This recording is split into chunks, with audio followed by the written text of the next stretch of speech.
Excelente.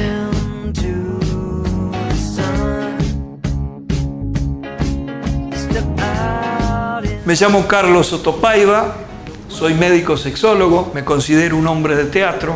Esta no es mi casa. En realidad este es un consultorio en el Instituto Médico Santa María, que es donde atiendo mi especialidad. Las obras completas de Borges están siempre, leer, releer. Lo que pasa es que me gusta todo Borges. Me gustan sus poemas, me gustan sus cuentos. Hay un poema de él que yo creo que tengo marcado, que lo leo siempre. Se llama Los Enigmas. Yo que soy el que ahora está cantando, seré mañana el misterioso, el muerto.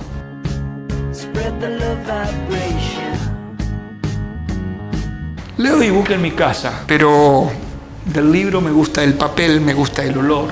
Sobre todo el olor de los libros viejos. Este es un autor imprescindible que la gente joven por allí no conoce, Jack London. Un maravilloso escritor y aventurero que todo lo que hizo lo reflejó en sus novelas y en sus cuentos. Una de las tantas aventuras de London. Él fue un navegante y fundamentalmente un buscador de oro en el Yukón, y conociendo a gente muy primitiva, o para nosotros primitiva, habló de sus costumbres y generó muchísimas ficciones en base a su propia experiencia.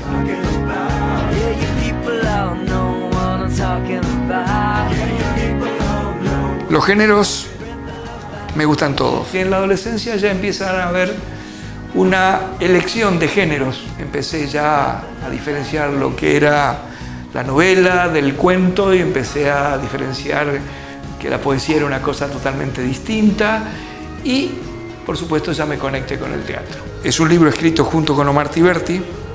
Oscar Moreno y él hicieron la historia de los teatros independientes de Rosario y el sur de la provincia de Santa Fe desde el 24 al 83. Hubo una época que leía mucho literatura costumbrista, me gustaba mucho Quiroga, me sigue gustando Quiroga, a pesar de su dramatismo y de su tragedia.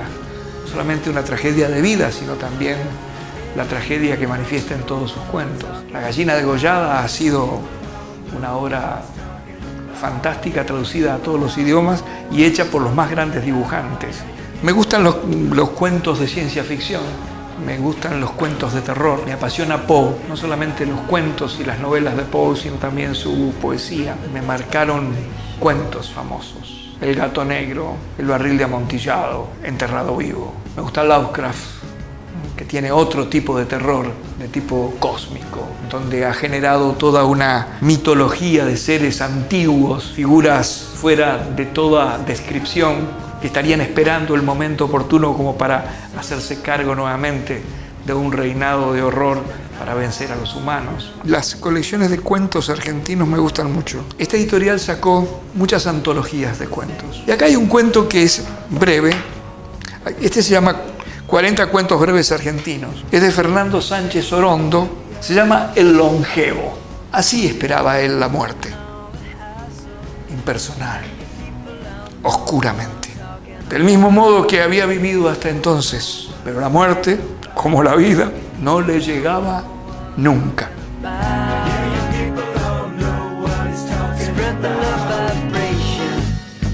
Alex Comfort hace un análisis histórico y sociológico de todos aquellos mitos que han de alguna manera marcado a la humanidad a lo largo de los siglos, que han hecho infelices a las personas y que fundamentalmente reprimieron su sexualidad, la marcaron a fuego. El título es excepcional: Los fabricantes de angustia.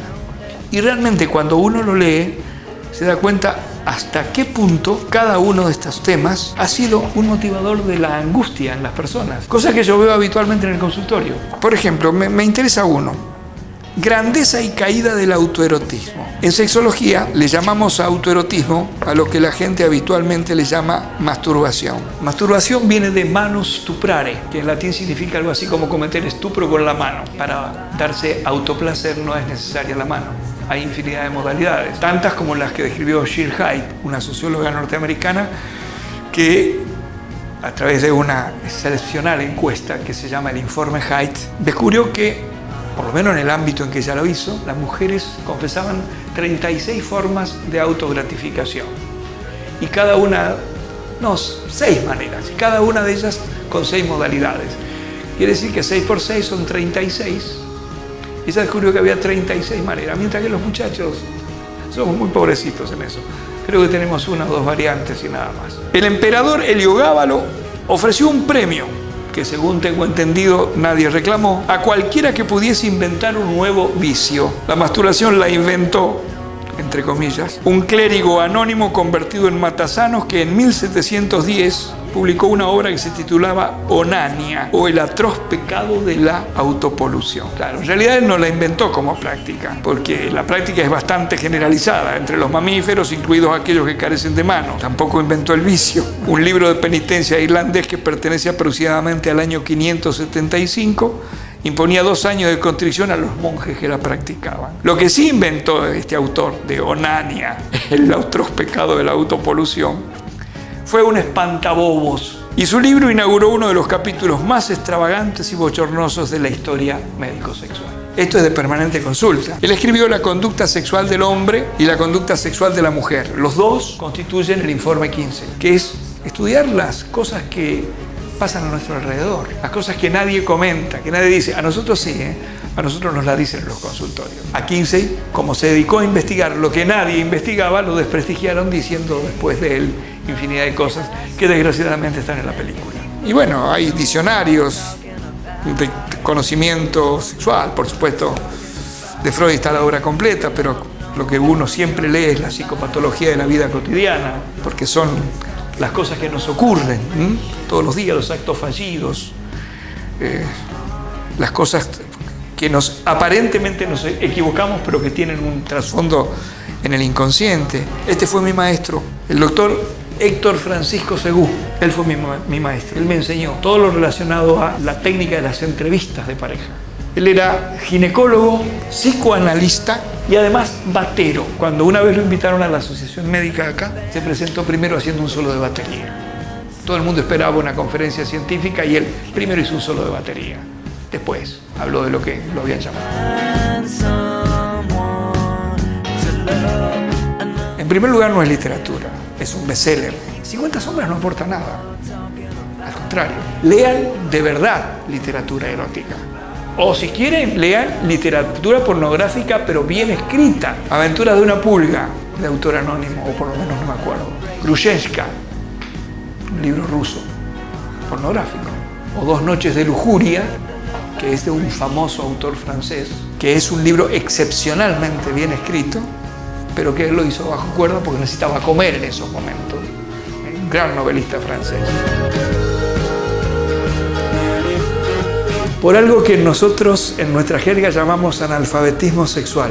El desconocimiento profundo de la sexualidad humana que tienen la inmensa mayoría de las personas. De allí es que aparecen tantas consultas por problemas que en el fondo no tendrían que ser tratados por especialistas si leyeran realmente lo que tienen que leer. Lean Respuesta Sexual Humana de Master y Johnson, que son los padres de la sexología moderna. En las 50 sombras de Grey se hace mucho énfasis en lo que sería la actividad sadomaso. Si quieren leer algo realmente masoquista o sadomasoquista, lean La Venus de las Pieles, que fue escrita en 1890 y que de allí, de su autor, deriva el nombre masoquismo. Leopold von Sacher-Masoch era su apellido. Richard von Krag-Ebing, que fue un patólogo muchos años después, catalogó, entre comillas, a los que eran las perversiones, decía él, de la sexualidad.